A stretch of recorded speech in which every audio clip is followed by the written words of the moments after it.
Hello and welcome to Catalyst for Healing. My name is Dr. Yanuck. I'm here with Maria Lloyd, a licensed therapist, and we're here again today with Sheila Stevens. She is an amazing physician assistant who also happens to have a ton of experience with meditation and breath work, extensive credentialing in that space. And today we're here to talk about kind of the synergy between meditation, breath work, and this space of ketamine therapy. Yeah. So maybe introduce your experience in this space, kind of the training that you have, and then how you feel like it incorporates into this space. Okay, cool. Yeah, thank you again for having me on. So personally, I started with breath work about 3 years ago, and it came through yoga, and I was starting to get back into yoga. It was actually during COVID, so that all that was going on. I was also ending a long-term relationship, so of course, I was like, okay, got to get into something to help me with that, right? Yeah. But it was through yoga, really. I just had a really cool yoga instructor that I really loved everything she said, and she's like, she talked about breath work and how that changed her life more than yoga. And I was just in a period of saying yes to things like that. Yeah. And, I went to, and I will back up and say that 10 years prior to this, I stumbled across breath work and I was not ready for it. And I just was like, no, what is this? Like, this is craziness. But I guess, what's the saying, when the student is ready, right? Like the lesson appears or something like that. But so I said, I went to a breath work, and my first experience with it was like, whoa, like this is intense, but in a good way. I just cried so much, and it was just like this pent up, emotion I've been holding on to. So it was just a really powerful experience for me, and I continued to go for it weekly for probably 4 or 5 months, and then I kind of went to every few weeks, then every month or so. But it was just so powerful for me. And at that time I was also working in obesity medicine, and I've been working on obesity medicine for a while, and I've always been interested in health and wellness and behavior change and why people do what they do. And I just had that wow, this needs to be implemented in not just obesity medicine, because I was also working in urgent care, but just medicine in general. And people are coming in for their medical complaints, whatever they are, and so much of it can go back to anxiety and trauma and depression, and just kind of having that moment of something that's really helping me in my personal life, how much it can help my patients, really. And so then that kind of started the process of me getting certified. So I got certified in breath work, followed shortly by being certified in meditation, because that all kind of goes hand in hand, because my instructor, my breathwork instructor, would also do meditation before the breath work, and I just found that very powerful too. And so yeah, I got certified in it with really I need to find a way to also implement this in my professional life, because I know this will help so many of the patients, So what I love, because I really enjoy working with you, we've partnered with several clients that I've seen, is that you brought that into the clinic and you do meditation and breath work with patients before they're going into their treatment. So kind of explain what that's been like for you. I love it, right? I'm very passionate about sharing meditation. More specifically, I feel like so many people, if you ask them, what is your experience with meditation? So ask, what's your experience with meditation? And 9 times out of 10, it's oh, well, I want to meditate, but I just can't. Yeah. Or I used to meditate, I just can't, I stopped doing it, now I don't do it. Or I've tried meditating, my brain won't shut up, so I can't do it. I'm not doing it right. And so, bringing it to someone and showing them hey, it doesn't have to be complicated. And the whole point of meditating is not to clear thoughts out of your brain. That's not the point. Let go of that expectation right now that you're going to sit there and not have any thoughts in your brain. And just it really comes back to coming back to your breath. And then the more you do it consistently, it actually creates a separation between you and your thoughts. So it's you still have the thoughts, but then your reaction to them changes.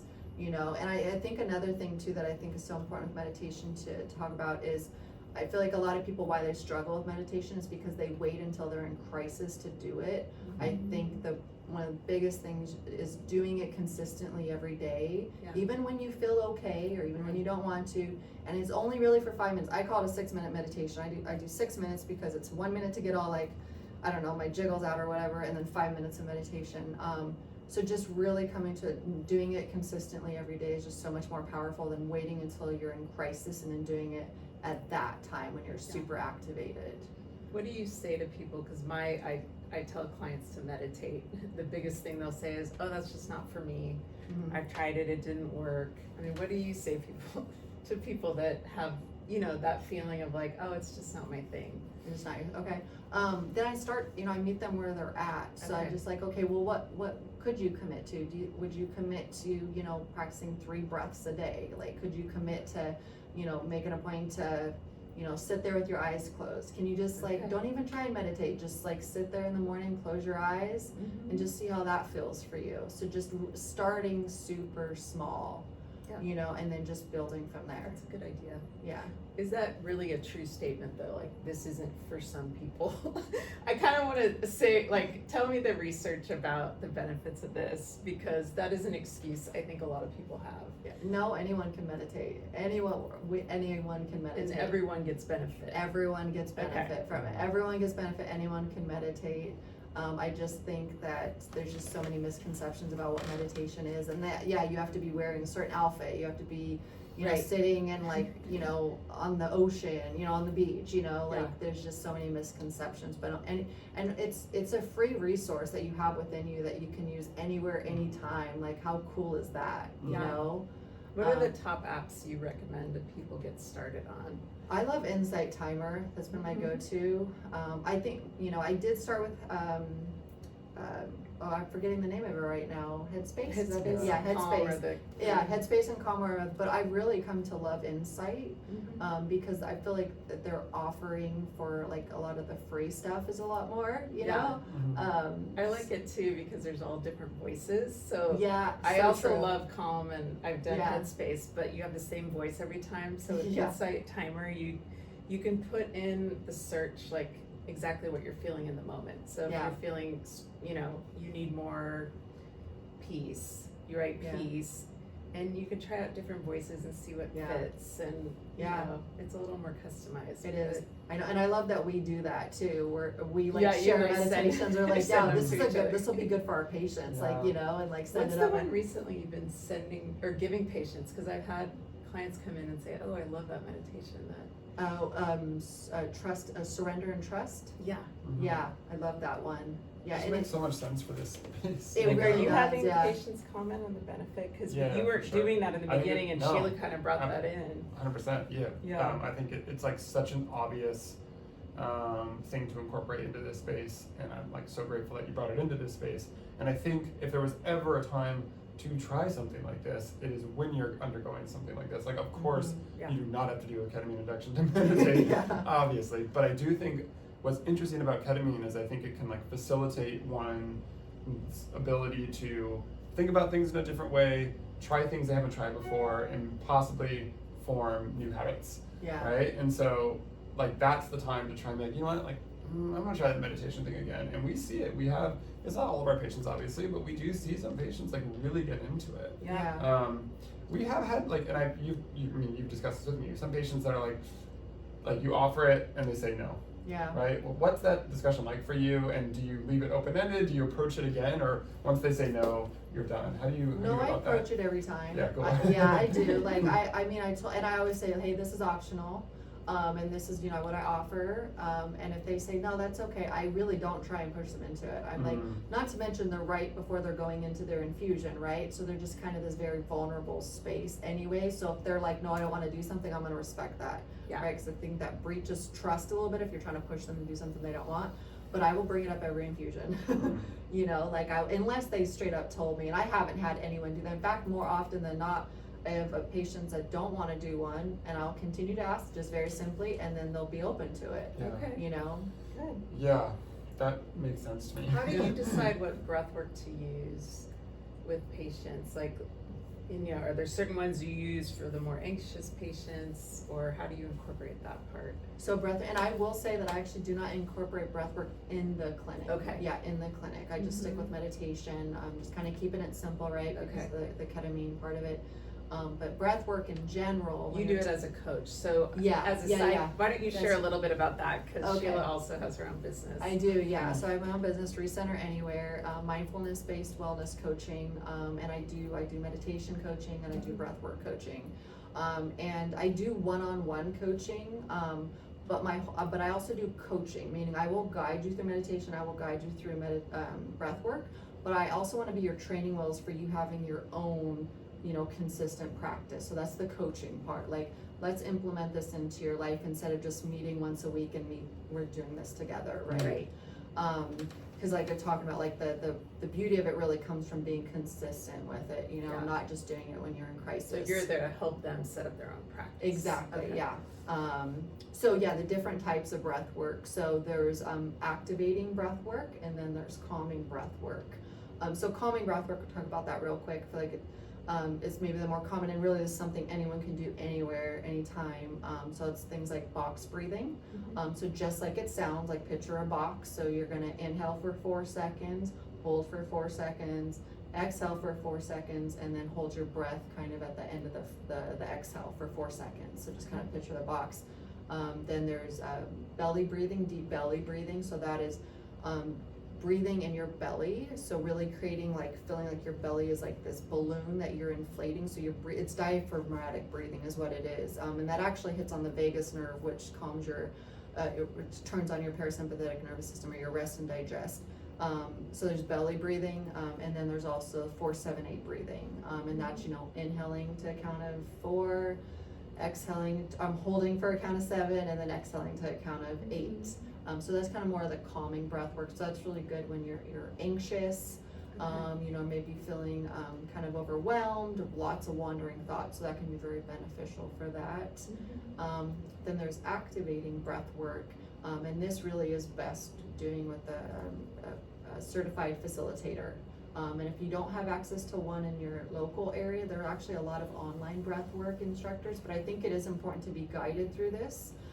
It's not necessarily as benign as calming breath work, because there are some, like, medical stipulations. For instance, if you have uncontrolled high blood pressure, if you have history of epilepsy or recent stroke, then the activating breath work is not something you want to touch on right now. Okay, so that is something to be aware of. But activating breath work is great in that it really, so what it does is actually turns on your sympathetic nervous system. So it actually creates it creates stress, and it does this by this fast rhythmic breathing with no break in between your inhale and exhale. And there's multiple ways of doing that. It can be inhaling real quick at a count of 2 and exhaling on 1, or it can be just real fast inhale, exhale, and you do that for maybe 10 breaths.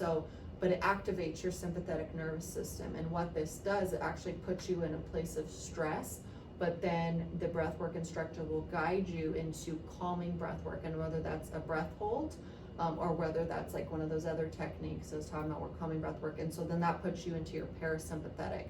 So it's kind of bringing you through the stressing you out, and then showing your nervous system that you can also calm yourself down. Okay. Yeah, I feel like these are such natural things to pair with this space, but also independent of that, anyone that's living the human experience would benefit from this. Why do you think more people don't do this? Like, it's readily there. Like, honestly, what is the barrier? Well, I'm laughing because, I mean, I was that person for years that didn't do that. I talked about, like, 10 years ago, I would, like, oh, woo hippie stuff, like, you know, I'm not doing this. Do you think it's that, though? Like, is it just that? Like, how the connotation, how it's labeled, the stigma? Like, I think that's definitely part of it still. Yeah, I think that's part of it. And then I also think that it's, I think people think that, oh, I just can't do that, or maybe they try it once and they just feel like it's too hard, or they're not doing it right, and then they just kind of like, oh, hands off, you know, that's not for me, you know. But that's an interesting question. Like, what are the other things that are really preventing? I mean, maybe part of it, I mean, I think we see it in this space is, like, I think especially in, like, the Western world, we're so conditioned to, like, if we have a problem, we need to take a medicine, like, to fix it, and it's like, what's the easiest fix? And, like, give me the pill and, like, do it, where this feels like work. You know, and, like, not to, like, discredit people on their ability to do stuff, but I think people are naturally, we're always looking for, like, the easiest fix, and so if I can just take a pill every day, like, that's easier than, like, even if it's just 5 minutes, setting that aside. You almost have to fight that urge, and it's like, I think that's really hard. It's like so ingrained in us. Very true. Yeah, it's not instant gratification. I mean, I will say breath works, the activating breath work can actually have that kind of instant gratification.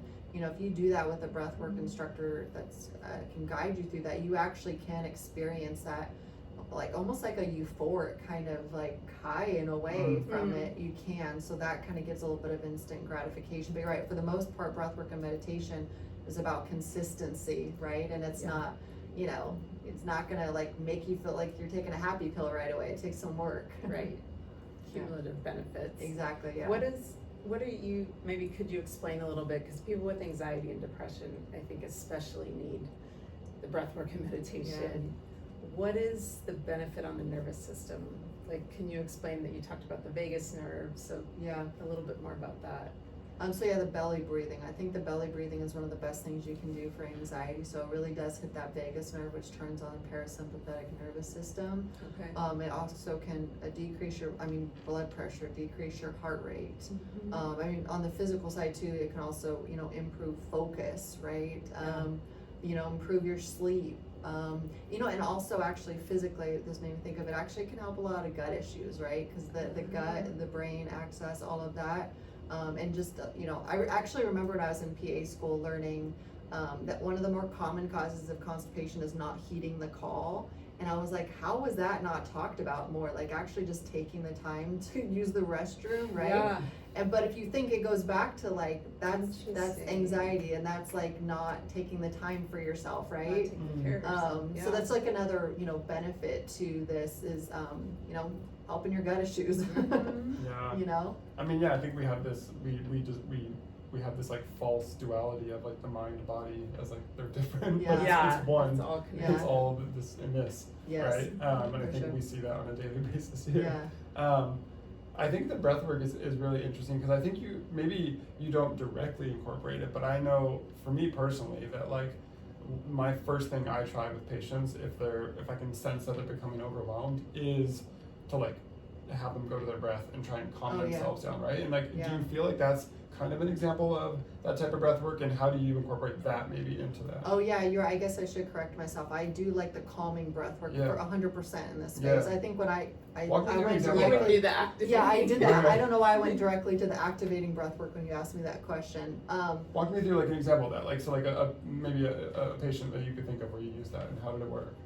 So exactly, when you feel like someone getting really nervous before, actually just had a patient recently who was just very nervous and actually started to show some of kind of the physiological, like sweating and like, just kind of pale, just, you can tell that they're nervous.